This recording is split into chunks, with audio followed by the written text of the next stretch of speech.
আজি যে তোমালোকে এইখন নাটক কৰিলা এই নাটকখনৰ পৰা কি শিকিবলৈ পালা গছ নহ'লে জীৱই জীয়াই থাকিব নোৱাৰে গছ নহ'লে অক্সিজেনৰ কমি হ'ব পাৰে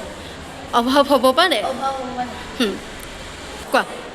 গছ নহ'লে আমি জীয়াই থাকিব নোৱাৰিম আৰু কোনে ক'বা কোৱা গছ থাকিলে আমি খাদ্য আৰু ফল পাম ফল পাম ভেৰি গুড